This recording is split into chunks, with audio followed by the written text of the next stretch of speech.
ವಿಜಯಪುರ ಜಿಲ್ಲೆ ಬರ ಪರಿಸ್ಥಿತಿ ಪರಿಶೀಲನಾ ಸಭೆ, ರೈತರ ಸಂಕಷ್ಟಕ್ಕೆ ಸ್ಪಂದಿಸದ ಸರ್ಕಾರ ಎನ್ ರವಿಕುಮಾರ ಆರೋಪ. ರಾಜ್ಯ ಸರ್ಕಾರ ರೈತರ ಸಂಕಷ್ಟಕ್ಕೆ ಸಮರ್ಪಕವಾಗಿ ಸ್ಪಂದಿಸುತ್ತಿಲ್ಲ ಎಂದು ವಿಧಾನ ಪರಿಷತ್ ವಿರೋಧ ಪಕ್ಷದ ಮುಖ್ಯ ಸಚೇತಕ ಎನ್ ರವಿಕುಮಾರ ಆರೋಪಿಸಿದರು. ವಿಜಯಪುರ ಜಿಲ್ಲೆಯ ಕುಂಟೋಜಿ ಗ್ರಾಮದ ಬಸವೇಶ್ವರ ದೇವಸ್ಥಾನದ ಆವರಣದಲ್ಲಿ ಆಯೋಜಿಸಿದ್ದ ಬರ ಪರಿಸ್ಥಿತಿ ಪರಿಶೀಲನಾ ಸಭೆಯಲ್ಲಿ ರೈತರ ಅಹವಾಲು ಆಲಿಸಿ ಅವರು ಮಾತನಾಡಿದರು. ಮುದ್ದೇಬಿಹಾಳ ತಾಲೂಕಿನ ಎರಡೂ ಬದಿಗಳಲ್ಲೂ ಜಲಾಶಯಗಳಿದ್ದರೂ ರೈತರಿಗೆ ಸಮರ್ಪಕ ನೀರಾವರಿ ಸೌಲಭ್ಯ ಕಲ್ಪಿಸಲು ಸರ್ಕಾರ ವಿಫಲವಾಗಿದೆ. ಈ ಕುರಿತು ಪ್ರಶ್ನಿಸಿದಾಗ ಕೇಂದ್ರ ಸರ್ಕಾರದತ್ತ ಬೆರಳು ತೋರಿಸುವುದು ವಿಪರ್ಯಾಸ ಎಂದು ಅವರು ಟೀಕಿಸಿದರು. ಕೃಷ್ಣಾ ನದಿಯಿಂದ ಈ ಭಾಗದ ರೈತರಿಗೆ ನೀರಾವರಿ ಸೌಲಭ್ಯ ಒದಗಿಸುವುದರ ಜೊತೆಗೆ ಬರದಿಂದ ಹಾನಿಗೊಳಗಾದ ರೈತರಿಗೆ ಮೊದಲ ಹಂತದಲ್ಲಿ ಪ್ರತಿ ಎಕರೆಗೆ 50,000 ರೂಪಾಯಿ ಪರಿಹಾರ ನೀಡುವಂತೆ ಸರ್ಕಾರ ಲಾಗುವುದು ಎಂದು ತಿಳಿಸಿದರು. ಸಭೆಯಲ್ಲಿ ವಿಧಾನ ಪರಿಷತ್ ಸದಸ್ಯ ಹಣಮಂತ ನಿರಾಣಿ ಹಾಗೂ ಮುನ್ನಾಧಣಿ ನಾಡಗೌಡ ಕಾರ್ಯಕ್ರಮದಲ್ಲಿ ಶಾಸಕ ದುರ್ಯೋಧನ ಐಹೊಳೆ, ಉದ್ಯಮಿ ಉಮೇಶ ಕಾರಜೋಳ, ಬಿಜೆಪಿ ಜಿಲ್ಲಾಧ್ಯಕ್ಷ ಗುರುಲಿಂಗಪ್ಪ ಅಂಗಡಿ, ತಾಲೂಕು ಅಧ್ಯಕ್ಷ ಜಗದೀಶ ಪಂಪಣ್ಣವರ, ಹಿರಿಯ ಮುಖಂಡ ಎಎಸ್ ಪಾಟೀಲ, ಮಲಕೇಂದ್ರಯ್ಯಗೌಡ ಪಾಟೀಲ, ಬಸವರಾಜ ಯಂಕಂಚಿ, ಮುತ್ತು ಸಾಹುಕಾರ, ಕೆಂಚಪ್ಪ ಬಿರಾದಾರ, ಮುತ್ತಣ್ಣ ಹುಗ್ಗಿ, ಸಂಗನಗೌಡ ಬಿರಾದಾರ, ಶಿವಲಿಂಗಪ್ಪ ಗಸ್ತೆಗಾರ, ನಾಗಲಿಂಗಯ್ಯ ಮಠ, ಗುರಲಿಂಗಪ್ಪ ಸುಳ್ಳಳ್ಳಿ, ಸಂಗಮ್ಮ ದೇವರಳ್ಳಿ, ಗಿರೀಶಗೌಡ ಪಾಟೀಲ ಸೇರಿದಂತೆ ರವಿಕುಮಾರ್ ಸರ್ ಅವರಿಗೆ ಎಲ್ಲ ನನ್ನ ಹಿರಿಯರಿಗೆ ಹೆಸರು ತೊಳಕ ಸಮಯದ ಅಭಾವದ ಸಲುವಾಗಿ ನಮ್ಮ ಗ್ರಾಮದ ವತಿಯಿಂದ ಸ್ವಾಗತ ಕೋರುತ್ತಾ, ಇವತ್ತ ನಾವು 2016ರಾಗ ನಮ್ ಕೆನಲ್ ಬಂದ ಸರ್. 2016ರಾಗ ಕೆನಲ್ ಬಂದು ಮುಂದೆ 2018ರಾಗ ಕೆನಲ್ ಅಲ್ಲೆಲ್ಲಿ ಸ್ಟಾಪ್ ಆಯ್ತು. ಸ್ಟಾಪ್ ಆದ ಕೂಡಲೇ ಮುಂದೆ ನಾವ್ ಏನ್ ಮಾಡಿದ್ವಿ, ಹಳ್ಳಿ ಭಾಷೆಗೆ ಹೇಳ್ತೀನಿ, ಸ್ಟಾಪ್ ಆದ್ರಿಂದ ಮುಂದೆ ಏನ್ ಮಾಡಿದ್ವಿ, ನಮ್ಮ ಸೋಮನಗೌಡ ಪಾಟೀಲ್ ಸಾಹೇಬ್ರ ನೇತೃತ್ವ ತಗೊಂಡು ರೈತರೆಲ್ಲ ಒಗ್ಗಟ್ಟಾಗಿ ಬೆನ್ನ ಹತ್ತಿ ಅಲ್ಲೆಲ್ಲಿ ಸ್ಟಾಪ್ ಆದ ಕೆಲವೇನ ಹರಿಸಿ ಅಲ್ಲಿಂದ ನೀರ್ ಹರಿಸ್ಕೊಂಡ್ ಬಂದು ಕೆನಲ್ ತುಂಬಿದ್ವಿ ಸರ್. ಆಟ ಮಾರ್ಗವಾಗಿ ಪಡ್ಗಾನವರು ಮತ್ತು ರಾಮತೀರ್ಥ ಮುಖಾಂತರ ಈ ಕೆರೆ ತುಂಬಿಸಿವಿ ಸರ್. 2018 ಸರ್. ಯಾರು ಸೋಮನಗೌಡ ಸಾಹೇಬ್ರ ನೇತೃತ್ವದಾಗ ಹಗಲ ರಾತ್ರಿ ಅನ್ನೋದೇ ನಮ್ ಬೆನ್ನತ್ತಿ ಬಂದಿದ್ದಾರೆ. ಮುಂದೆ 2018ರಿಂದ ಮುಂದೆ ಈ ನಮ್ಮ ಚಿಮ್ಮಲಿ ಕಾಲುವೆ ಮುಖಾಂತರ ನೀರ್ ತರಬೇಕಾದ್ರೆ ದೊಡ್ಡ ತ್ರಾಸ ಇತ್ತು ಸರ್. ಅಂತ ಟೈಮ್ದಾಗ ನಮ್ ಸೋಮನಗೌಡ ಸಾಹೇಬ್ರು ಬೆನ್ನ ಅಲ್ವಾ ಏನಿತ್ತು, ಮಾನ್ಯ ಇವತ್ತು ನಾವು ಯಾವ್ದೇ ಇದ್ರು ನಾವು ನೆನೆಸ್ಕೋಬೇಕಂತ MP ಪಾಟೀಲ್ ಸಾಹೇಬ್ರು ಸಹಿತ ನಮ್ಗೆ ಸಪೋರ್ಟ್ ಆಗಿ ಒಂದ್ ಸ್ವಲ್ಪ ಹೆಲ್ಪ್ ಮಾಡಿದ್ರು. ಇಲ್ಲ ಅಂತ ನಾವ್ ಹೇಳ್ತಾ ಇಲ್ಲ ಸರ್. ಆದ್ರೆ ಒಂದು ಸೆಕೆಂಡ್ ನಾವ್ ಏನ್ ಹೇಳ್ಬೇಕಂದ್ರೆ, ಈಗ ನಮ್ಮ ಪರಿಸ್ಥಿತಿ ಹೆಂಗೆ ಅಂದ್ರೆ ಇದ್ದ ಕಾಲುವೆ ಒಳಗ ನೀರ್ ಬರಲ್ರಿ ಸರ್. ಕಾಲುವೆ ಇಲ್ಲಾರ್ದ ಕಾಲುವೆ ಮಾಡ್ಕೊಂಡು ನೀರ್ ತಂದವಿ ಸರ್. ಮುಳವಾಡ ಕಾಲುವೆ, ಚಿಮ್ಮುಲಿ ಕಾಲುವೆ ನೀರ್ ಶಿಫ್ಟ್ ಮಾಡ್ಕೊಂಡು ನೀರ್ ತಂದಿವಿ ಸರ್, ಇನ್ವೆಸ್ಟ್ಮೆಂಟ್ ನಾಗ ಐದ್ರಿ. ಆದ್ರೆ ಇವತ್ತು ಇದ್ದ ಕಾಲುವೆ ಒಳಗೆ ನೀರ್ ಯಾಕೆ ಬರ್ತಾ ಇಲ್ಲ? 2021ರೊಳಗ ನಮ್ಮ ಸಾಹೇಬ್ರು ಸಲಹಾ ಸಮಿತಿ ಟೈಮ್ದಾಗ ಆಲ್ಮೆಟ್ಟಿ ಒಳಗ 3 TMC ನೀರ್ ಇಟ್ಟಿದ್ರು. ಆ 3 TMC ನೀರೆಲ್ಲ ಹೋಯ್ತು ಸರ್. ನಮ್ದು ನಮ್ ಹಕ್ಕೆಲ್ಲ ಹೋಯ್ತು ಸರ್. ಇವತ್ತು ನಾವು ನಮ್ಮ ಶಾಸಕರಿಗೆ, ಈ ಸದ್ ಇದ್ದಂತ ಶಾಸಕರಿಗೆ ಹೋಗಿ ರೈತರಿಗೆ ಕೇಳಿದ್ರೆ, ಅಲ್ಲಿ ಏನ್ ಮುಖ್ಯತ್ರಿ ಇಂಜಿನಿಯರ್ ಕೇಳ್ಬೇಡ್ರಿ ಅನ್ನುವಂತ ಇಂಜಿನಿಯರ್ ಮಾತಾಡ್ಸ್ಬೇಡ್ರಿ ನೀವು, ರೈತರ ಸಹಾಯ ಲೆಕ್ಕ ಅನ್ನುವಂತ ಪರಿಸ್ಥಿತಿ ಒಳಗೆ ರೈತರಿದೀವಿ ಸರ್. ಈ ಸದ್ ನಮಗೆ ಯಾರು ಕೇಳೋರದಾರ? ನಮ್ ಪರಿಸ್ಥಿತಿ ಗಂಭೀರ ಸರ್. ಈ ಸದ್ 450 ಎಕರೆ ಹೆಸರಿಗೆ ಸರ್, ಹೆಸರಿಗೆ ಅದ, ಅದನ್ನ ನಮ್ಗೆ ಉಳ್ಳಕ್ ಇಲ್ಲಾರ್ದಂಗೆ ಸರ್. ನಮ್ ಪರಿಸ್ಥಿತಿ ವಿಷ ಕೊಡ್ರಿ ಒಂದು, ಅನ್ನ ಕೊಡ್ರಿ ಒಂದು. ವಿಷ ಕೊಟ್ರ ವಿಷ ಅದೇನ್ ದಯಾಮಾಣ ಅಂತಿರಲ್ಲ ಸರ್. ದಯಾಮಾಣ ಕೊಟ್ರ ದಯಾಮಾಣ ತಗೊಂಡು ಸತ್ತು ಹೋಗ್ತೀವ್ರಿ. ಇಲ್ಲ ನೀರ್ ಕೊಡ್ತೀರಿ, ನೀವ್ ಅಮೃತ ಯಾರ್ದು ಹೋಗ್ತೀರಿ, ಅಮೃತ ಯಾರ್ದು ಹೋಗ್ರಿ ಸರ್. ನಮ್ ಪರಿಸ್ಥಿತಿ ನಾವು 2016ರಿಂದ ಇಲ್ಲಿ ತನಕ ಹೋರಾಟ ಮಾಡಿ ಸಾಯೋದಂದ್ರಿ ನಮ್ ಪರಿಸ್ಥಿತಿ. ಅಲ್ಲಿ 200 ಕೋಟಿ ಕೊಟ್ಟು ನೀವು ಒಂದೊಂದು ಎಕರೆ ಕೊಡ್ತೀರಿ. ಇಲ್ಲಿ ಬರೀ ನಮ್ಮ ರೈತರಿಗೆ 40 ಲಕ್ಷ ರೂಪಾಯಿ ಕೊಟ್ಟು ನೀವು ಹೊರಗೆ ಹಾಕಿ ನಾವು 524 TMC ನೀರು ತರಲಿಕ್ಕೆ ತಯಾರಿಲ್ಲ ಸರ್. ನೀವು ಅಲ್ಲಿ ಏನ್ ಮಾಡ್ತೀರಿ? ಬೇಕ್ರಿ ಅಂದ್ರೆ ರೈತರಿಗೆ 200 ಕೋಟಿ ತಗೋ ಹೊರಗೆ ಹೋಗಂತೀರಿ. ಇಲ್ಲಿ ನಾವು ನೀರು ಕುಡ್ರಿ, ಅಮೃತ ಕುಡ್ರಿ ಅಂತ ನಾವು ಕೇಳ್ತೀವಿ. ಉತ್ತರ ಕರ್ನಾಟಕಕ್ಕೆ ಒಂದು ನ್ಯಾಯ, ದಕ್ಷಿಣ ಕರ್ನಾಟಕಕ್ಕೆ ಒಂದು ನ್ಯಾಯ. ನಮ್ಗೆ ಯಾಕೆ ಈ ತರ ನಮ್ಗೆ ತ್ರಾಸ ಕೊಡ್ಲಿಕ್ಕತ್ತೀರಿ ಸರ್? ನಮ್ ಪರಿಸ್ಥಿತಿ ಏನ್ ಆಗ್ಲತ್ತ? ನಾವ್ ಯಾಕೆ ಅನ್ಯಾಯ ಇದಕ್ಕೆ ಮತ್ತೆ ಉತ್ತರ ಕರ್ನಾಟಕದವ್ರು ಏನೇ ಹೋರಾಟ ಮಾಡಿದ್ರು ಉತ್ತರ ಕರ್ನಾಟಕದವ್ರು ದರಿದ್ರ ಅವ್ರು ಯಾವ್ದೇ ಇದ್ರು ಹೋರಾಟ ಮಾಡೋದೊಂದೇ ಕೆಲಸ ಮಾಡ್ತಾರ, ಅದನ್ನು ಅಂತ ಐತಿ. ಅದಕ್ಕೆ ದಯವಿಟ್ಟು ರಾಜ್ಯ ನಾಯಕರು ಬಂದಿರಿ ಸರ್, ನಮ್ ಪರಿಸ್ಥಿತಿ ಅರ್ಥ ಮಾಡ್ಕೊಳ್ಳಿ ಸರ್. ದಯವಿಟ್ಟು ನಮಗೆ ಏನು ಕೇಳಲ್ಲ ಸರ್. ನಮ್ಗೆ ಅಮೃತ ಅಂತ ನೀರ್ ಕೊಡ್ರಿ, ನಮ್ ಜೀವ ಉಳಿಸ್ರಿ, ಇದು ಒಂದೇ ಕೇಳಕತ್ತೀವಿ ಸರ್. ದಯವಿಟ್ಟು ಇನ್ನೂ ನಿಮಗೆ ಭಾಗದಲ್ಲಿರ್ತಕ್ಕಂಥ ಸಮಸ್ಯೆ ಒಂದೇ. ಯಾಕಂದ್ರೆ ಬಿಜಾಪುರ ಜಿಲ್ಲೆ ಬರದ ಜಿಲ್ಲೆ, ಹೀಗಾಗಿ ಏನು ಪರಿಹಾರ ಕೊಡ್ಬೇಕಂತ ಡಿಮಾಂಡ್ ಮಾಡಿದಾರ. ತೊಗರಿ, ಹತ್ತಿ, ಗೋವಿನ ಜೋಳ ಈ ಬೆಳೆಗಳಿಗೆ ತಕ್ಷಣ 25,000 ಎಕರೆ ಕೊಡ್ಬೇಕಂತ ನಮ್ಮ ರೈತ ಮೋರ್ಚಾ ರಾಜ್ಯಾಧ್ಯಕ್ಷ ಹೇಳಿದ. ಹಾಗೇನೆ ನಾನು ಕೂಡ ಆಗಲೇ ಕಬ್ಬು ಬೆಳೀತಕ್ಕಂಥ ಕಬ್ಬೆಲ್ಲ ಹಾಳು ಹೋಗ್ಯದ. ಬಹುತೇಕ ಕಬ್ಬಿನ ಖರ್ಚು ಜಾಸ್ತಿ ಇತ್ತು. ಮತ್ತು ದ್ರಾಕ್ಷಿ, ಲಿಂಬಿ, ದಾಳಂಬ್ರಿ ಅವು ಕೂಡ ಇಲ್ಲಿ ಬಹುವಾರ್ಷಿಕ ಬೆಳೆಗಳೆಲ್ಲ ಕೂಡ ಅವುಗಳಿಗೆ ಎಕರೆಗೆ ಕನಿಷ್ಠ 50,000 ರೂಪಾಯಿ ಒಂದು ಎಕರೆ ಕೊಡ್ಬೇಕು ಅಂತಕ್ಕಂಥದ್ದು ನನ್ನ ಡಿಮಾಂಡ್. ಇದು ಕಬ್ಬು ಹಿಡ್ಕೊಂಡೆಲ್ಲ ಬಹುವಾರ್ಷಿಕ ಬೆಳೆಗಳಿಗೆ ಇದು ತಕ್ಷಣ ಸರ್ಕಾರ ಕೊಡ್ಬೇಕು ಅಂತಕ್ಕಂಥದ್ದು. ಹಾಗೇನೆ ಸಾಲ ಮನ್ನಾ ಮಾಡಬೇಕು ಅಂತಕ್ಕಂಥ ಮಾತನ್ನು ಕೂಡ ಹೇಳಿದಾರೆ. ಬರ ಅಂತ ಘೋಷಣೆ ಮಾಡಬೇಕು ಅಂತ ಹೇಳಿದಾರೆ. ಅದ್ರ ಜೊತೆಗೆ ಈ ಕೆರೆ ಬಗ್ಗೆ ನಾವು ವಿಶೇಷವಾಗಿ ಗಮನ ಹರಿಸುತ್ತಾ ಇದೀಗ ನಾವು ವಿಜಯಗೌಡರು ನಾವು ಮೊದಲು ಬಂದಾಗ ಇದನ್ನ ರೈತರು ಬಹಳ ಕಳಕಳಿಯಿಂದ ನಮ್ಮ ಬಿರಾದಾರ ಹೇಳಿದಾಗ ಈಗ ನಾವು ಸರ್ಕಾರಕ್ಕೆ ಇವತ್ತು ವೇದಿಕೆ ಮುಖಾಂತರ ನಾನು ಘೋಷಣೆ ಮಾಡ್ತೀನಿ ಅದನ್ನ, ನೀವು ರೈತರು ತಯಾರಾಗಬೇಕು. ಯಾಕೆ 10 ಕಿಲೋಮೀಟರ್ ನಾನು ನೋಡಿಲ್ಲ ಅದು ಏನೈತೆ ಅದು, ಬಹುಶಃ ಕಂಟಿ ಕಮಲ ಇರ್ಬೇಕು ಅನ್ಸುತ್ತಾರೆ. ನಾವು ಸೇರಿದ್ರಾಗ ನಮ್ಗೆ ಯಾರು JCB ಅದ ಊರಿನಿಂದ ಒಂದು ಪಟ್ಟಿ ಹಾಕೋಬೇಕು. ನಾವು ಎಂದ್ರಿಂದ ಶುರು ಮಾಡ್ಬೇಕು ನಿರ್ಣಯ ಆಗ್ಬೇಕು ಇವತ್ತು. ಅಂದ್ರೆ ನಮ್ದು 1ನೇ ತಾರೀಕಿಂದ ಸ್ಟಾರ್ಟ್ ಆಗ್ಬೇಕಂತ ನನ್ನ ಕೆಲಸ. 10 ಕಿಲೋಮೀಟರ್ ಕುಲ ಮೊದಲ ಕುಲ JCB ಸರ್ಕಾರ ಕಳಿಸಿ ತಗೊಂಡು ಹೋಗ್ಬೇಕು. ನಾವೆಲ್ಲ ಹೋಗಿ ಒಂದು ಗಡುವು ಹೇಳಿ ಕೊಡ್ಬೇಕಂತ ಹೇಳಿದ್ರೆ ಇವತ್ತು 30ನೇ ತಾರೀಕು ಐತಿ. ಇವತ್ತು 30 ಅವ್ರ 2 ದಿವಸ ವಿಜಯಗೌಡರಿಗೆ ಹೇಳಿದಾರೆ ಫೋನ್ ಮಾಡಿ, ಆದ್ರೆ 2 ದಿವಸ ಕೊಡಕ್ ಆಗುದಿಲ್ಲ. ಅದನ್ನ ಕನಿಷ್ಠ 1 ವಾರ ನಾವು ಗಡುವು ಕೊಡ್ತೀವಿ ಅದಕ್ಕೆ ಸರ್ಕಾರ.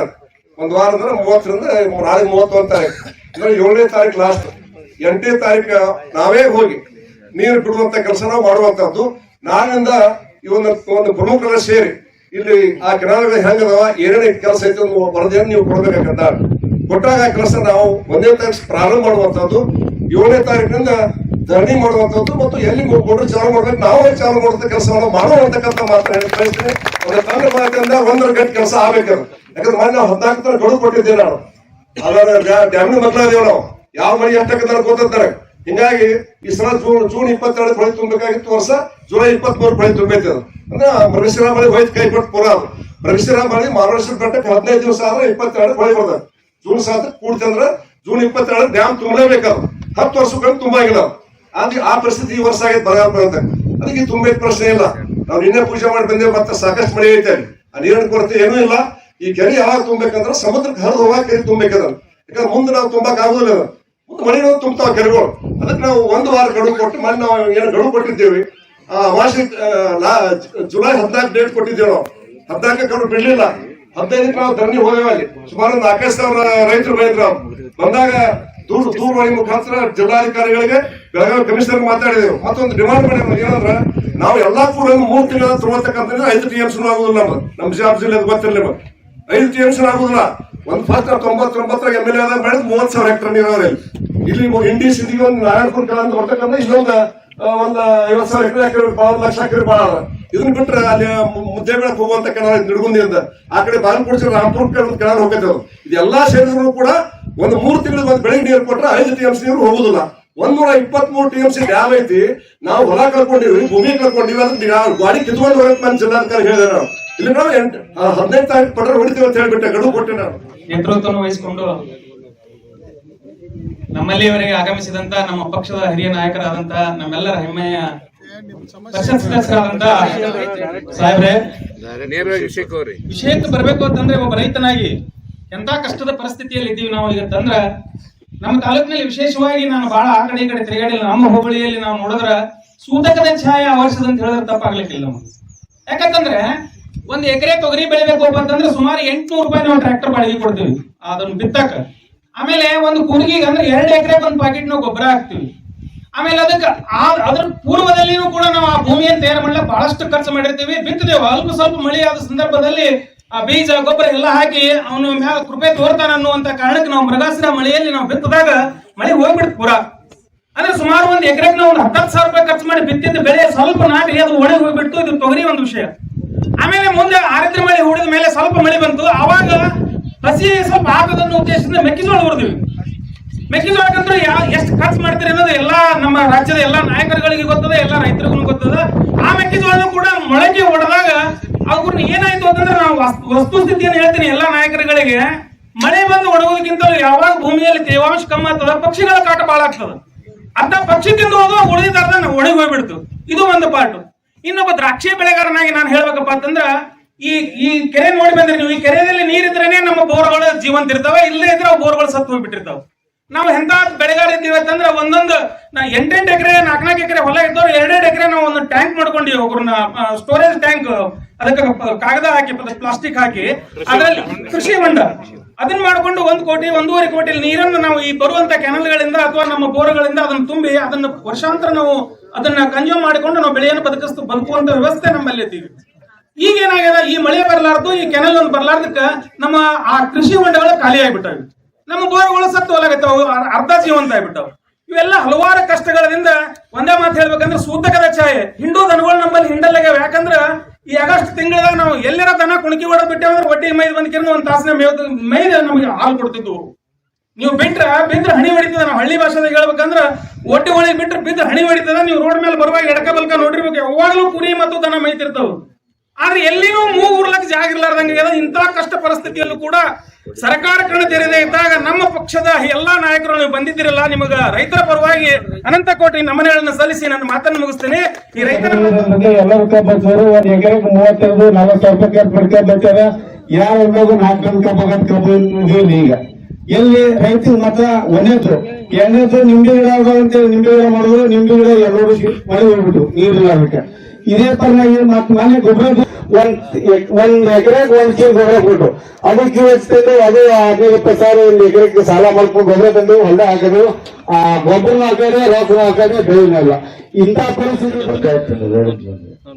ವಿಷಯ ಅಡ್ರೆಸ್ ಮಾಡ್ತೀವಿ. ಎಲ್ಲರಿಗೆ ನಾವು 2 ಲಕ್ಷ ಸಾಲ ಬ್ಯಾಂಕಿನ ತೆಗೆದು ಕಬ್ಬು ಹಚ್ಚೇವ್ರಿ. 2 ಲಕ್ಷ ರೀ ಕಬ್ಬ ಒಣಗ್ಯದ್ರಿ, ಬಾಯಾಗ ನೀರಿಲ್ರಿ, ಗೊಲ್ಲಾಡಕ್ ಹೋಗುತ್ತೆ ನೋಡ್ರಿ. ಗೊಲ್ಲಾಡಕ್ ಹೋಗುತ್ತೆ ನೋಡ್ರ ಕಬ್ಬು ಬಾಟ್ಯಾಗ್ಯಾವ್ರಿ. ಅದು 4.5 ಎಕರೆ ಅದ್ರಿ. 4.5 ಎಕರೆ ಕಬ್ಬು ಹಚ್ಚಿನ್ರಿ. ಒಟ್ಟು ಬಾಟ್ಯಾಗ ನಿಂತದ. ಬ್ಯಾಂಕಿನ ಸಾಲ ತೆಗ್ದೇವ್ರಿ 2 ಲಕ್ಷ. 2.5 ಲಕ್ಷ. ಹಾಂ ರೀ, 2.5 ಲಕ್ಷ ರೀ. 2.5 ಲಕ್ಷ ಬ್ಯಾಂಕಿಂದ ಹಿಪ್ಪರಿಗೆ ಬ್ಯಾಂಕಿನ ಸಾಲ ತೆಗೆದು ಕಬ್ಬು ಹಚ್ಚೇನ್ರಿ. ಬಾಟ್ಯಾಗ್ಯಾವ್ರಿ. ಈ ವರ್ಷ ನೀರಿಲ್ರಿ ಬಾಯಾಗ. ಈಗ ನೀವು ಸರ್ಕಾರಕ್ಕೆ ಏನ್ ಕೇಳ್ತೀರಿ? ಸಾಲ ಮನ್ನಾ ಬ್ಯಾಂಕಿಂದು ಸಾಲ ಮನ್ನಾರಿ ಆಗ್ಬೇಕ್ರಿ, ಇಲ್ಲ ಪರಿಹಾರನೇ ಕೊಡಂಗ ಆಗ್ಬೇಕು ನೋಡ್ರಿ. ನಾನು ಹನುಮಂತ ಸಂಭವಿ ಶಾಕಿನ್ ಕಡ್ಲೆವಾಡ 72 ಇಸ್ವಿಯೊಳಗೆ ತೆರಿ ಹುಟ್ಟ್ಯಾದ. ನಾನು ಯಾವಾಗ ನನಗೆ 22 ವಯಸ್ಸಿತ್ತು, 86 ನೀರು ತಡ್ಸ್ಯಾರ. ಅವ್ನು 4 ವರ್ಷ ತೆರಿ ತುಂಬಿತು. ಮೊದಲ ಅಲ್ಲಿಂದ ಕೆರೆ ನೀರು ಕಡಿಮೆ ಐತ್ರಿ. ಮುಂದೆ ಕೆನಾಲ್ ಬತ್ತು, ಕೆನಾಲ್ ನೀರು ಮುಂಡಿವ್ರಿ. ಈಗ ಒಟ್ಟು ನೀರು ಬರಲಾಗ್ಯದ. ಅದು ಒಟ್ಟು ಏಡು ಮಾಡಿ ನೀರು ಬರೋ ದಾರಿ ಮಾಡ್ರಿ. ಇಸಾದ ನಾವು ಹತ್ತಿ ಬಿತ್ತಿ ತೊಗರಿ ಹಾಕಿವಿ. ಎಕರೆಕ 25,000 ತನಕ ಖರ್ಚು ಬಂದ ಗಳೆ ಗಾಡಿ ಹಿಡಿದು ಈಗ ಅದು ಬೆಳೆ ಒಣಗಲಕೈತಿ. ಪರಿಹಾರ ಕೊಡಬೇಕು ಅಂತ ಕೇಳ್ತೀನಿ ಅಲ್ವಾ? ಕರ್ನಾಟಕ ರಾಜ್ಯದಲ್ಲಿ ಮಳೆ ಇಲ್ಲ, ಒಂದೇ ಮಳೆ ಬಂತು, ಅವಾಗ ರೈತರು ಬಿತ್ತಿದ್ರು. ಈಗ ಸ್ವಲ್ಪ ಅಲ್ಲಲ್ಲಿ ಮಳೆ ಬರ್ತಾ ಇದೆ, ಅದೆಲ್ಲ ಪೂರ್ತಿ ಅರಗಿದ್ರು. ಈಗ ಎರಡನೇ ಬೆಳೆಗೆ ಬಿತ್ತೋದಕ್ಕೆ ಸರ್ಕಾರ ಏನಾದ್ರು ಮಾಡುತ್ತಾ ಅಂತ ಕೈ ಚಾಚ್ತಾ ಇದ್ದಾರೆ. ಆ ಹಿನ್ನೆಲೆಯಲ್ಲಿ ನಾನು ಆಗ್ರಹ ಪಡಿಸ್ತೇನೆ, ಕರ್ನಾಟಕ ರಾಜ್ಯನ ಬರ ಪ್ರದೇಶ ಅಂತ ಘೋಷಣೆ ಮಾಡಬೇಕು ಅಂತ ನಾನು ಸರ್ಕಾರವನ್ನ ಆಗ್ರಹ ಪಡಿಸ್ತೇನೆ. ಬರ ಅಂತ ಘೋಷಣೆ ಮಾಡಿದಾಗ ಅವಾಗ ಸರ್ಕಾರ ಪರಿಹಾರ ಕೊಡ್ಬೇಕಾಗತ್ತೆ ರೈತರಿಗೆ. ಯಾಕೆಂತ ಹೇಳಿದ್ರೆ ಇರೋ ಬರೋ ದುಡ್ಡನ್ನು ಹಾಕಿ ಬ್ಯಾಂಕ್ಗಳಿಂದ ಸಾಲ ಮಾಡಿ ಭೂಮಿಗೆ ಹಾಕಿದ್ದಾರೆ. ಅದಕ್ಕೆ ಬಡ್ಡಿ ಕಟ್ಟಬೇಕು ಬೇರೆ. ಈ ಎಲ್ಲ ಹಿನ್ನೆಲೆಯಲ್ಲಿ ನಾವ್ ಹೇಳ್ತೇವೆ, ಸಾಲನ ನೀವು ಮನ್ನಾ ಮಾಡಿ. ಮತ್ತು ಈಗೇನು ಬಿತ್ತಬೇಕಿದೆ ಮತ್ತು ಸ್ವಲ್ಪ ಸಾವರಿಸ್ಕೊಂಡು ಮೇಲೆದ್ದೇಳ್ಬೇಕಾಗಿದೆ. ಅದಕ್ಕೆ 1 ಎಕರೆಗೆ 25,000 ರೂಪಾಯಿನ ಮೊದಲನೇ ಹಂತಕ್ಕೆ ಬಿಡುಗಡೆ ಮಾಡಿ ಅಂತೇಳಿ ಸರ್ಕಾರವನ್ನ ನಾವು ಆಗ್ರಹ ಪಡಿಸ್ತೇವೆ. ಒಟ್ಟಾರೆಯಾಗಿ ಪ್ರತಿ ಎಕರೆಗೆ ರೈತರಿಗೆ 50,000 ರೂಪಾಯಿ ಪರಿಹಾರವನ್ನ ಈ ವರ್ಷ ಬರದ ಹಿನ್ನೆಲೆಯಲ್ಲಿ ರೈತರ ನೆರವಿಗೆ ಸರ್ಕಾರ ಬರಬೇಕು ಅಂತ ನಾವು ಆಗ್ರಹ ಪಡಿಸ್ತೇವೆ. ರಾಜ್ಯ ಸರ್ಕಾರ ಹೇಳ್ತಾ ಇದೆ, ನಾವು ಕೇಂದ್ರ ಸರ್ಕಾರಕ್ಕೆ ನಿಯೋಗ ತೆಗೆದುಕೊಂಡು ಹೋಗ್ತೀವಿ ಅಂತ. 1 ಪೈಸಾ ಬಿಡುಗಡೆ ಮಾಡಿಲ್ಲ. ಆದ್ರೆ ಯಡಿಯೂರಪ್ಪ ಅವರಿದ್ದಂತ ಸಂದರ್ಭದಲ್ಲಿ ಬರ ಬಂದಾಗ ಇಷ್ಟೊತ್ತಿಗೆ ಆಲ್ರೆಡಿ ಬಿಡುಗಡೆ ಮಾಡಿದ್ರು ಅವರು ಹಣನ ಮೊದಲನೇ ಹಂತದಲ್ಲಿ. ಯಾಕೆ ಸರ್ಕಾರ ಹಣ ಬಿಡುಗಡೆ ಮಾಡ್ತಾ ಇಲ್ಲ? ಆಮೇಲೆ ವಿಧವಾ ವೇತನ ಕೊಡ್ತಾ ಇಲ್ಲ, 4-5 ತಿಂಗಳಾಯ್ತು.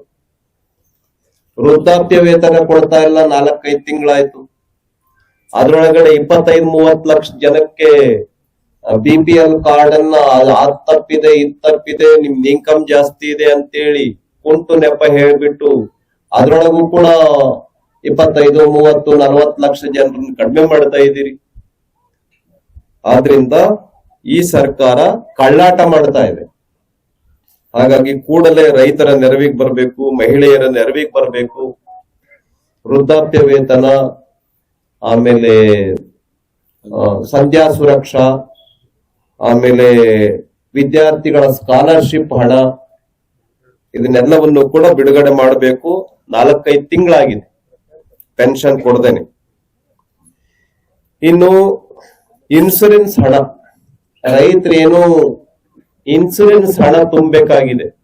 ತೊಗರಿಗೆ, ಆಮೇಲೆ ಕಬ್ಬಿಗೆ, ಹತ್ತಿಗೆ, ಇದಕ್ಕೆಲ್ಲದಕ್ಕೂ ಕೂಡ 466 ರೂಪಾಯಿಂದ ಹಿಡ್ಕೊಂಡು ಕಬ್ಬಿಂದು 1700 ರೂಪಾಯಿವರೆಗೆ ಬೇರೆ ಬೇರೆ ಬೆಳೆಗೆ ಬೇರೆ ಬೇರೆ ಬೆಲೆ ಇದೆ. ಅದನ್ನ ಈ ಬಾರಿ ವಿಶೇಷ ವರ್ಷ, ಬರದ ವರ್ಷ ಅಂತ ಹೇಳಿ ಸರ್ಕಾರನೇ ಇನ್ಸೂರೆನ್ಸ್ ಹಣನ ತುಂಬಬೇಕು ರೈತರ ಪರವಾಗಿ ಅಂತ ನಾನು ಈ ಸಂದರ್ಭದಲ್ಲಿ ಆಗ್ರಹ ಪಡಿಸ್ತೇನೆ. ಇನ್ನು ರೈತರು ಎಲ್ಲಿಗೆ ಹೋಗ್ಬೇಕು? ಅದಕ್ಕೆ ಕೇಂದ್ರ ಸರ್ಕಾರ ವಿಬಿಜಿ ರಾಮ್ಜಿ ಪ್ರತಿ ಹಳ್ಳಿಯಲ್ಲಿ ಕೆರೆ ಹೂಳೆತ್ತೋದಕ್ಕೆ, ರಸ್ತೆಗಳನ್ನ ನಿರ್ಮಾಣ ಮಾಡಕ್ಕೆ, ಮತ್ ಬೇರೆ ಬೇರೆ 10 ಕಾಮಗಾರಿಗಳನ್ನ ಮಾಡೋದಕ್ಕೆ ಸರ್ಕಾರ ಕೂಡಲೇ ವಿಬಿಜಿ ರಾಮ್ಜಿ ಯೋಜನೆ ಅಡಿಯಲ್ಲಿ ಪ್ರತಿಯೊಬ್ಬ ರೈತನಿಗೆ ಕೆಲಸ ಸಿಗೋ ತರ, ಪ್ರತಿಯೊಬ್ಬ ಮಹಿಳೆಗೆ ಕೆಲಸ ಸಿಗೋ ತರ ವಿಶೇಷ ಯೋಜನೆಯನ್ನ ರೂಪಿಸಬೇಕು ಅಂತ ನಾನು ಈ ಸಂದರ್ಭದಲ್ಲಿ ಆಗ್ರಹ ಪಡಿಸ್ತೇನೆ.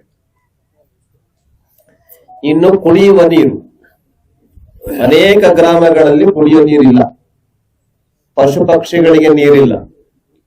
ಹಾಗಾಗಿ ಕುಡಿಯುವ ನೀರಿನ ಯೋಜನೆ ಇದನ್ನ DC ಮೂಲಕ, ತಹಸೀಲ್ದಾರ್ ಮೂಲಕ ವರದಿಯನ್ನ ತರಿಸ್ಕೊಂಡು ಈ ಕುಡಿಯುವ ನೀರಿಗೆ ಏನು ತೊಂದರೆ ಆಗದೆ ಇರೋ ತರ ಕೂಡಲೇ ಸರ್ಕಾರ ಕಾರ್ಯಪ್ರವೃತ್ತವಾಗಬೇಕು ಅಂತ ನಾನು ಈ ಸಂದರ್ಭದಲ್ಲಿ ಆಗ್ರಹ ಪಡಿಸ್ತೇನೆ. ವಿಬಿಜಿ ರಾಮ್ಜಿ ಏನಿದೆ, ನಾನು ಅದನ್ನ ಹೇಳ್ಬೇಕಾದ್ರೆ ನಾನು ಬಿಟ್ಟೆ. ವಿಶೇಷವಾಗಿ ಕರ್ನಾಟಕ ರಾಜ್ಯದಲ್ಲಿರ್ತಕ್ಕಂತ 1000 ಕೆರೆಗಳೇನಿದೆ, ಹೆಂಗಿದ್ರು ಕೆರೆನಲ್ಲಿ ನೀರಿಲ್ಲ. ಈ ಸಾರಿ ವಿಶೇಷವಾಗಿ ಹೂಳೆತ್ತುವ ಕೆಲಸವನ್ನ ಸರ್ಕಾರ ಕೈಗೊಳ್ಳಬೇಕು. ಆ ಮೂಲಕ ಕೆರೆನಲ್ಲಿ ನೀರು ತುಂಬೋದಕ್ಕೆ ಅನುಕೂಲ ಆಗುತ್ತೆ ಅಂತ ನಾನು ಆಗ್ರಹ ಪಡಿಸ್ತೇನೆ. ನಮ್ಮ ರೈತರ ಬವಣೆಯನ್ನ ಅಧ್ಯಯನ ಮಾಡಕ್ಕೆ, ಓಕೆ ಕೇಳಿಸ್ತಾ ಇದೆಯಾ? ರೈತರ ಬವಣೆಯನ್ನ ಅಧ್ಯಯನ ಮಾಡಕ್ಕೆ, ರೈತರ ಕಷ್ಟ ಸುಖಗಳನ್ನ ಅರ್ಥ ಮಾಡ್ಕೊಳ್ಳಕ್ಕೆ ನಮ್ಮ ರಾಜ್ಯಾಧ್ಯಕ್ಷರಾಗಿರುವಂತ ವಿಜಯೇಂದ್ರ ಅವರು 6 ತಂಡಗಳನ್ನ ರಚನೆ ಮಾಡಿ ರಾಜ್ಯದ ಎಲ್ಲ ತಾಲೂಕುಗಳಿಗೆ, ಜಿಲ್ಲೆಗಳಿಗೆ ಹೋಗೋದಕ್ಕೆ ಘೋಷಣೆ ಮಾಡಿದ್ದಾರೆ. ಆ ಹಿನ್ನೆಲೆಯಲ್ಲಿ ನಾವು ಬಿಜಾಪುರ ಜಿಲ್ಲೆಗೆ ಬಂದಿದ್ದೀವಿ. ನಾವು ಮುದ್ದೇಬಿಹಾಳ, ತಾಳಿಕೋಟೆ, ಸಿಂದಗಿ, ದೇವರಿಪ್ಪರ್ಗಿ, ನಾಗಠಾಣ ಈ ಮೂಲಕ ಸಾಕಷ್ಟು ಹಳ್ಳಿಗಳನ್ನ ಭೇಟಿ ಮಾಡಿ ಹೊಲಗಳಿಗೆ ಹೋಗಿ ಬೆಳೆ ಹೆಂಗೆ ಒಣಗಿ ಹೋಗಿದೆ, ಬೆಳೆನ ಹೆಂಗೆ ರೈತರೆಲ್ಲ ಅರಗಿದ್ದಾರೆ. ಈಗ ಒಂದ್ ಸ್ವಲ್ಪ ಮಳೆ ಬರ್ತಿರೋದ್ರಿಂದ 2ನೇ ಸಾರಿ ಬಿತ್ತೋದಕ್ಕೆ ರೈತರು ಯೋಚನೆ ಮಾಡ್ತಿದ್ದಾರೆ, ಅವ್ರ ಕೈಗೆ ದುಡ್ಡಿಲ್ಲ. ಇಂಥ ಪರಿಸ್ಥಿತಿನಲ್ಲಿ ರೈತರು ಇದ್ದಾರೆ. ಇಡೀ ರಾಜ್ಯದ ಪರಿಸ್ಥಿತಿ ಇದು, ಬರೇ ಬಿಜಾಪುರ ಜಿಲ್ಲೆ ಹಿಂಗೆ ಅಂತಲ್ಲ, ಎಲ್ಲ ಕಡೆ ಪರಿಸ್ಥಿತಿ ಭಯಾನಕವಾಗಿದೆ. ಆದ್ರೆ ಈ ಸರ್ಕಾರ ಕಣ್ಣಿದ್ದು ಕುರುಡಾಗಿ, ಬುದ್ಧಿ ಇದ್ದು ಭ್ರಮಣೆಯಾಗಿ, ಬುದ್ಧಿ ಭ್ರಮಣೆ ಹಿಡಿದು ಬಿಟ್ಟಿದೆ ಇದಕ್ಕೆ. ನಮ್ಮ ವಿಜುಗೌಡ್ರು ಹೇಳಿದ್ರು ಅನ್ಸುತ್ತೆ, ಇದೆ ಅಂತದ್ದು ತಪ್ಪ ಚರ್ಮದ ಸರ್ಕಾರ ಇದು ಅಂತ. ಹಂಗಾಗಿ ಈ ಸರ್ಕಾರಕ್ಕೆ ಚಡಿ ಏಟು ಬೀಳ್ಬೇಕಾಗತ್ತೆ, ರೈತರ ಬಾರ್ಕೋಲಿನ ಏಟು ಬೀಳ್ಬೇಕಾಗತ್ತೆ. ಆ ಹಿನ್ನೆಲೆಯಲ್ಲಿ ಸರ್ಕಾರಕ್ಕೆ ನಾವೀ ಒಂದು ರೈತರ ಸಭೆ ಏನ್ ನಡೀತಾ ಇದೆ, ಇಲ್ಲಿ ರೈತರ ಆಗ್ರಹ ಇದೆ. ರೈತರ ಸಾಲ ಮನ್ನಾವನ್ನ ಕೂಡಲೇ ಸರ್ಕಾರ ಮಾಡಬೇಕು ಅನ್ನುವಂಥದ್ದನ್ನ ನಾವು ಆಗ್ರಹ ಪಡಿಸ್ತೇವೆ. ಕಡ್ಲೆಬಾಳ ಕೆರೆ ಅಲ್ಲ,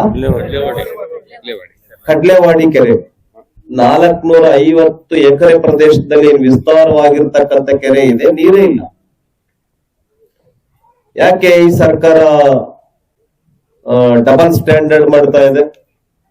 ಈ ಉದಾಹರಣೆಗೆ ಎಲ್ಲೋ ಇರ್ತಕ್ಕಂಥ ಗೇಟ್ ಅನ್ನ ಅದನ್ನ ಬದಲಾಯಿಸಿ ಕೆರೆಗೆ ನೀರ್ ತುಂಬೋದಕ್ಕೆ ಏನ್ ಬೇಕು ಆ ತರದ ಒಂದು ವಿಶಿಷ್ಟವಾಗಿರ್ತಕ್ಕಂಥ ಯೋಜನೆಯನ್ನ ರೂಪಿಸಿ, ಮೊದ್ಲು ನಮ್ಮ ಬೆಳ್ಳೊಬ್ಬಿ ಸರ್ ಏನ್ ಹೇಳಿದ್ರು, ಅಕಸ್ಮಾತ್ ಕೆರೆ ತುಂಬಿಸದೆ ಹೋದ್ರೆ ನೀರಿದೆ ಸುದೈವ ವಶಾತ್ ಈ ಕಡ್ಲೆವಾಡ ಕೆರೆಗೆ ನೀರು ತುಂಬಿಸೋದ್ರಿಂದ ಸಾವಿರಾರು ಜನಕ್ಕೆ ರೈತರಿಗೆ ಒಳ್ಳೇದಾಗತ್ತೆ. ಬೋರ್ವೆಲ್ಗಳು ರೀಚಾರ್ಜ್ ಆಗ್ತವೆ, ನಮ್ಮ ಪಶು ಪಕ್ಷಿಗಳಿಗೆ ನೀರ್ ಸಿಗತ್ತೆ. ಆದ್ರಿಂದ ನೀರ್ ತುಂಬಿಸದೆ ಹೋದ್ರೆ ಇನ್ನೊಂದು ವಾರದೊಳಗಡೆ ಭಾರತೀಯ ಜನತಾ ಪಾರ್ಟಿ ನೇತೃತ್ವದಲ್ಲಿ ಬಹಳ ದೊಡ್ಡ ಹೋರಾಟವನ್ನ ಮಾಡ್ಬೇಕಾಗತ್ತೆ ಅಂತ ಈ ಸಂದರ್ಭದಲ್ಲಿ ನಾನು ಆಗ್ರಹ ಪಡಿಸ್ತೇನೆ. ಇನ್ನು ನಮ್ಮ ರೈತರ ಹಸುಗಳಿಗೆ ಎತ್ತುಗಳಿಗೆ ಮೇವು ಬ್ಯಾಂಕ್ ಅನ್ನ ಮಾಡಬೇಕು ಮತ್ತು ಸರ್ಕಾರ ಮೇವಿನ ಸಹಕಾರವನ್ನು ಕೊಡೋದಕ್ಕೂ ಕೂಡ ನೆರವನ್ನ ನೀಡಬೇಕು ಅಂತೇಳಿ ಈ ಸಂದರ್ಭದಲ್ಲಿ ಆಗ್ರಹ ಪಡಿಸ್ತೇವೆ. ಈ ಸರ್ಕಾರ ಒಂದ್ ರೀತಿ ರೈತ ವಿರೋಧಿ ಸರ್ಕಾರ ಆಗಿದೆ ಮುಂಚೆಯಿಂದಲೂ ಕೂಡ. ನೀವು ನೋಡಿ, ಈ ಉದಾಹರಣೆಗೆ ಮೆಕ್ಕೆಜೋಳವನ್ನ ಬೆಳೆದಿದ್ರು ಕಳೆದ ಸರಿ, ಅದನ್ನ ಖರೀದಿ ಮಾಡಕ್ಕೆ ಖರೀದಿ ಕೇಂದ್ರ ಓಪನ್ ಮಾಡ್ಲಿಲ್ಲ ಈ ಸರ್ಕಾರ. ಮಾಡಿದ್ರ?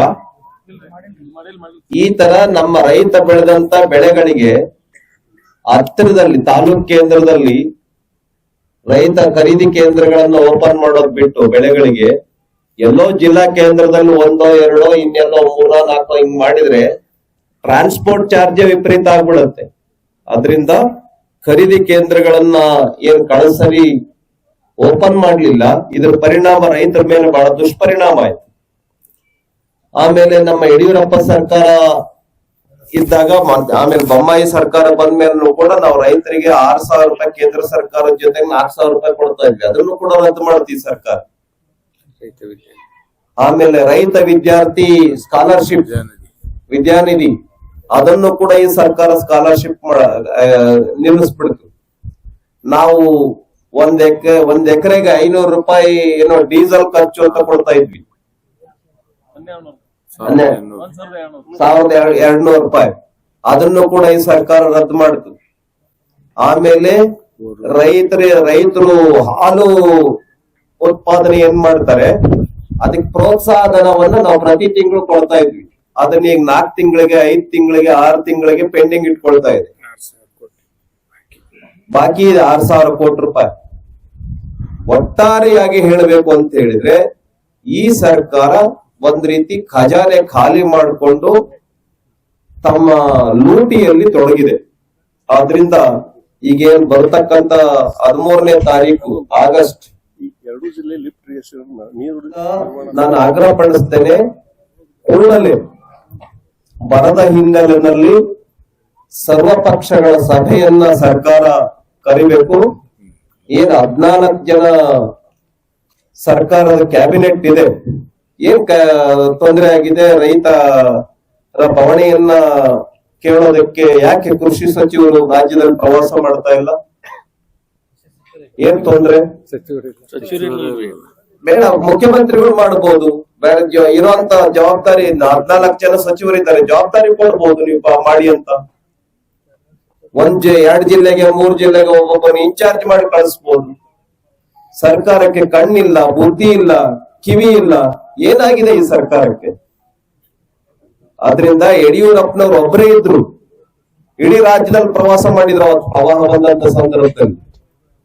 ಇಲ್ಲಿ 14 ಜನ ಇದ್ದಾರೆ. ಇಡೀ ಸರ್ಕಾರ ಹೋಗಿ ದೆಹಲಿನಲ್ಲಿ ಕೂತ್ಕೊಂಡಿದೆ. ಆದ್ರಿಂದ ಕೂಡಲೇ ಸರ್ಕಾರ ರೈತರ ನೆರವಿಗೆ ಬರಬೇಕು. ಇಲ್ಲದೆ ಹೋದ್ರೆ ಒಂದು ಭಾರಿ ದೊಡ್ಡ ಬೃಹತ್ ಭಾರಿ ಕೋಲಿನ ಹೋರಾಟವನ್ನ ಮಾಡ್ಬೇಕಾಗತ್ತೆ ಅಂತ ಎಚ್ಚರಿಕೆಯನ್ನ ಈ ಮೂಲಕ ನಾನು ಕೊಡೋದಕ್ಕೆ ಬಯಸ್ತೇನೆ.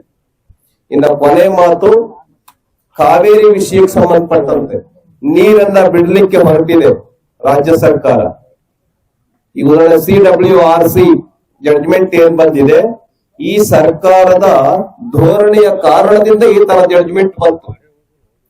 ನೀವು ಕೋರ್ಟ್ ಅಲ್ಲಿ ಸರಿಯಾಗಿ ಆರ್ಗ್ಯುಮೆಂಟ್ ಮಾಡಿಬಿಟ್ಟಿದ್ರೆ ಈ ತರ ಜಡ್ಜ್ಮೆಂಟೇ ಬರ್ತಿರ್ಲಿಲ್ಲ. ಆದ್ರಿಂದ 15 ದಿವಸ ನೀರ್ ಬಿಟ್ಬಿಟ್ರೆ ಖಾಲಿ ಆಗ್ಬಿಡುತ್ತಂತೆ. ಆದ್ರಿಂದ ಯಾವುದೇ ಕಾರಣಕ್ಕೂ ಕೂಡ ತಮಿಳುನಾಡಿಗೆ ನೀರ್ ಬಿಡಬಾರ್ದು, ಕರ್ನಾಟಕಕ್ಕೆ ಉಳಿಸ್ಬೇಕು, ರೈತರಿಗೆ ಉಳಿಸ್ಬೇಕು, ಜನರಿಗೆ ಕುಡಿಯೋದಕ್ಕೆ ನೀರನ್ನ ಇಟ್ಕೊಳ್ಬೇಕು ಅಂತ ನಾನು ಈ ಸಂದರ್ಭದಲ್ಲಿ ಆಗ್ರಹ ಪಡಿಸ್ತೇನೆ. ಈ ಎಲ್ಲ ಬೇಡಿಕೆಗಳನ್ನ ನಾವೇನ್ ಹೇಳಿದ್ವಿ, ಯಾವ್ದು ಸಾಲ್ವ್ ಮಾಡದೆ ಹೋದ್ರೆ 13ನೇ ತಾರೀಕಿನಿಂದ ಏನ್ ಆರಂಭ ಆಗುತ್ತೆ ಸೆಷನ್, ಆ ಸೆಷನ್ ನಲ್ಲಿ ರೈತರ ವಿಷಯಗಳನ್ನೇ ಚರ್ಚೆ ಮಾಡಿಬಿಟ್ಟು ಯಾವುದೇ ಕಾರಣಕ್ಕೂ ಕೂಡ ಸರ್ಕಾರ ಒಂದ್ ಹೆಜ್ಜೆ ಮುಂದೆ ಬಿಡೋದಿಲ್ಲ. ರೈತರಿಗೆ ಬರ ಅಂತ ಘೋಷಣೆ ಮಾಡೋವರೆಗೂ, ರೈತರ ಸಾಲ ಮನ್ನಾ ಮಾಡೋವರೆಗೂ, 25,000 ಪ್ರತಿ ಎಕರೆಗೆ ಕೊಡೋವರೆಗೂ ಸೆಷನ್ ನಡೆಯಕ್ ಕೊಡೋದಿಲ್ಲ ಅಂತ ಈ ಸಂದರ್ಭದಲ್ಲಿ ಆಗ್ರಹ ಪಡಿಸ್ತೇವೆ. ಸರ್ಕಾರ ಯಾವುದೇ ಒಂದ್ ವರ್ಷ ಕೊಟ್ಟಿಲ್ಲ ಅಂತ ಹೇಳ್ಬಿಡ್ಲಿ ನೋಡಿ. ಎಲ್ಲಾ ಸಂದರ್ಭದಲ್ಲೂ ಕೇಂದ್ರ ಸರ್ಕಾರ ನೆರವು ಕೊಡುತ್ತೆ. ಹಾಗಾಗಿ ಇವ್ರು ಮೊದಲು ಘೋಷಣೆ ಮಾಡ್ಲಿ. ಘೋಷಣೆ ಮಾಡಕ್ ಏನ್ ತೊಂದ್ರೆ? ಬರ ಇದೆಯೋ ಇಲ್ಲೋ ಕರ್ನಾಟಕ ರಾಜ್ಯದಲ್ಲಿ ಇದೆ, ಘೋಷಣೆ ಮಾಡಕ್ ಏನ್ ಸಮಸ್ಯೆ? ಕೇಂದ್ರ ಸರ್ಕಾರ ಅಲ್ಲ ಇರೋದಿಲ್ಲ ಅಧಿಕಾರದಲ್ಲಿ, ರಾಜ್ಯ ಸರ್ಕಾರ ಇದೆ. ಆಗಲ್ಲ ಅಂತ ಹೇಳ್ಬಿಡ್ಲಿ, ನಾವು ಘೋಷಣೆ ಮಾಡ್ತೀವಿ, ಬಿಟ್ಕೊಟ್ಟು ಹೋಗ್ಲಿ. ಸೆಂಟ್ರಲ್ ಟೀಮ್ ಯಾವಾಗ ಬರುತ್ತೆ ಅಂತ ಹೇಳಿದ್ರೆ, ನೀವು ರಿಪೋರ್ಟ್ ಅನ್ನ ಕಳಿಸ್ಕೊಟ್ಟ ಮೇಲೆ, ನೀವು ರಿಪೋರ್ಟ್ ಅನ್ನ ಕಳಿಸ್ಕೊಡ್ಬೇಕಾಗತ್ತೆ. ವೈಜ್ಞಾನಿಕವಾಗಿ ಏನೇನ್ ಆಗಿದೆ, ಏನೇನ್ ತೊಂದರೆ ಆಗಿದೆ, ಪಶು ಪಕ್ಷಿಗಳಿಗೆ ಏನ್ ತೊಂದರೆ ಆಗಿದೆ, ಕುಡಿಯೋ ನೀರಿಗೆ ಏನ್ ತೊಂದರೆ ಆಗಿದೆ, ರೈತರಿಗೆ ಏನ್ ತೊಂದರೆ ಆಗಿದೆ, ಬೆಳೆಗೆ ಏನ್ ತೊಂದರೆ ಆಗಿದೆ, ಎಷ್ಟು ರಿಕ್ವೈರ್ಮೆಂಟ್ ಇದೆ, ಇದನ್ನೆಲ್ಲ ಕಳಿಸ್ಕೊಡ್ಬೇಕಾಗತ್ತೆ. ಈಗ ಸರಿಯಾಗಿ ಕಳಿಸಿಲ್ಲ ಅಂತ ಮೊನ್ನೆ ಮುಖ್ಯಮಂತ್ರಿಗಳೇ ಒಪ್ಕೊಂಡಿದ್ದಾರೆ, ಇಲ್ಲ ನಾವು ಅವಸರದಲ್ಲಿ ಏನೋ ಕಳಿಸ್ಬಿಟ್ಟಿದೀವಿ, ಸರಿಯಾಗಿ ಕಳಿಸ್ತೀವಿ ಅಂತ. ಹಾಗಾಗಿ ಈ ಸರ್ಕಾರ ನಿಷ್ಕ್ರಿಯತೆಯಿಂದ ಕೂಡಿದೆ. ಆದ್ರಿಂದ ಕೂಡಲೇ ರೈತರ ನೆರವಿಗೆ ಬರಬೇಕು, ಬರ ರಾಜ್ಯ ಅಂತ ಘೋಷಣೆ ಮಾಡಬೇಕು. ತಕ್ಷಣಕ್ಕೆ 25,000 ರೂಪಾಯಿ ಪ್ರತಿ ಎಕರೆಗೆ ರೈತರಿಗೆ ಬಿಡುಗಡೆ ಮಾಡಬೇಕು ಅಂತ ಈ ಸಂದರ್ಭದಲ್ಲಿ ಆಗ್ರಹ ಪಡಿಸ್ತಾರೆ. ಯಾಕೆ ಬಂತು ಅಂತ ಹೇಳಿದ್ರೆ, ಇವ್ರು ಸರಿಯಾಗಿ ಆರ್ಗ್ಯುಮೆಂಟ್ ಮಾಡಿಲ್ಲ. ತಮಿಳುನಾಡು ಇಷ್ಟು ಜಾಗೃತವಾಗಿರುತ್ತೆ, ಕರ್ನಾಟಕ ಯಾಕೆ ಜಾಗೃತವಾಗಿಲ್ಲ? ನಿಮಗೆ ಮಂತ್ರಿ ಪದವಿ ಬೇಕು ಅಂತ ಹೇಳಿ ಡೆಲ್ಲಿನಲ್ಲಿ ಹೋಗಿ ಕುತ್ಕೊಳಕ್ ಬರುತ್ತೆ, ನೀರ್ ಬಿಡಬಾರ್ದು, ನೀರ್ ಉಳಿಸ್ಕೊಳ್ಬೇಕು ಅಂತ ಹೇಳಿ ಕೋರ್ಟ್ ನಲ್ಲಿ 2-3 ಜನ ಮಂತ್ರಿಗಳನ್ನ ಇನ್ಚಾರ್ಜ್ ಮಾಡಿಬಿಟ್ಟು ಅಡ್ವೊಕೇಟ್ಗಳನ್ನ ಜೊತೆನಲ್ಲಿ ಸತರ್ಕವಾಗಿ ಕೂತ್ಕೊಂಡು ನೀರ್ ಬಿಡಕ್ ಸಾಧ್ಯ ಇಲ್ಲ, ಕರ್ನಾಟಕದ ಪರಿಸ್ಥಿತಿ ಹಿಂಗಿದೆ ಅಂತೇಳಿ ಸಮರ್ಥವಾಗಿ ವಾದ ಮಾಡಕ್ ಬರೋದಿಲ್ವಾ? ಹಾಗಾಗಿ ಈ ಸರ್ಕಾರದ ಕಾರಣದಿಂದನೇ ಈ ತರ ಜಡ್ಜ್ಮೆಂಟ್ ಬಂತು. ಈ ಎಲ್ಲ ಏನು ಅನ್ಯಾಯ ಆಯ್ತು ಕರ್ನಾಟಕಕ್ಕೆ, ಈ ಡಿ ಕೆ ಶಿವಕುಮಾರ್ ಅವರ ಮೃದು ಧೋರಣೆ, ನಿಷ್ಕ್ರಿಯತೆಯಿಂದನೇ ಈ ತರ ಆಯ್ತು. ಯಾವುದೇ ಕಾರಣಕ್ಕೂ ಒಂದ್ ಹನಿ ನೀರು ಬಿಡಬಾರ್ದು ಅಂತ ಈ ಸಂದರ್ಭದಲ್ಲಿ ಆಗ್ರಹ ಪಡಿಸ್ತೇವೆ.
ನೇತೃತ್ವದಲ್ಲಿ ನಮ್ಮ ರಾಜ್ಯಾಧ್ಯಕ್ಷರಾದಂತ ಡಿ.ವೈ. ವಿಜೇಂದ್ರರಾಜ್ ಅವರ ಆದೇಶದ ಮೇರೆಗೆ 6 ತಂಡಗಳನ್ನ ರಚನೆ ಮಾಡಲಾಗಿದೆ.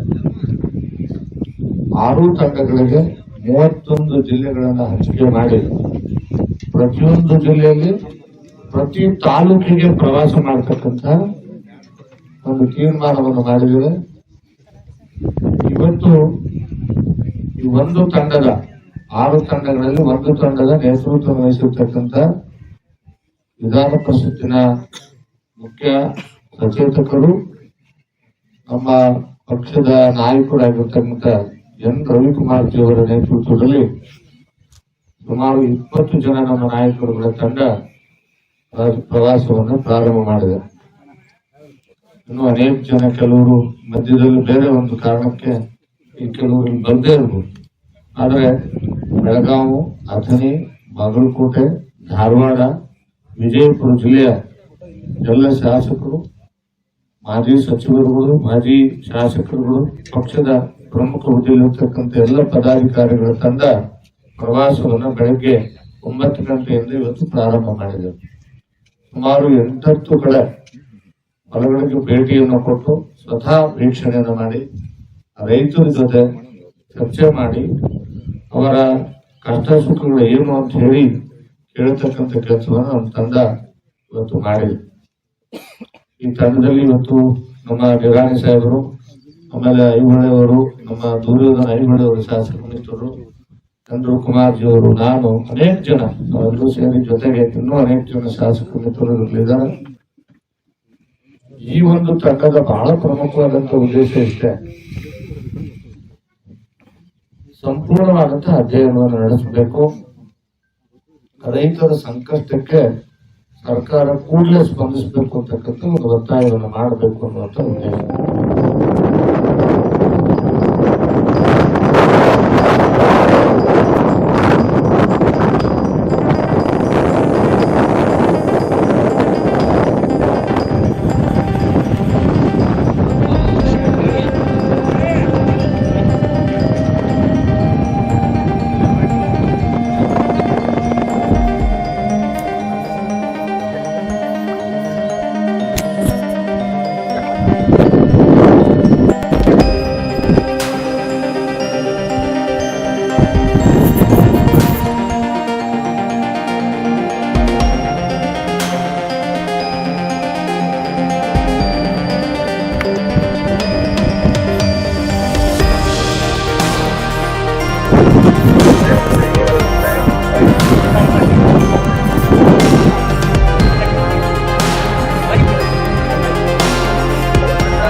ಶ್ರೀ ಭಾಗ್ಯವಂತಿ ಜ್ಯೋತಿಷ್ಯಾಲಯ, ಭಾಗ್ಯವಂತಿ ಆರಾಧಕರು ಪಂಡಿತ್ ರಾಘವೇಂದ್ರ ಜೋಶಿ.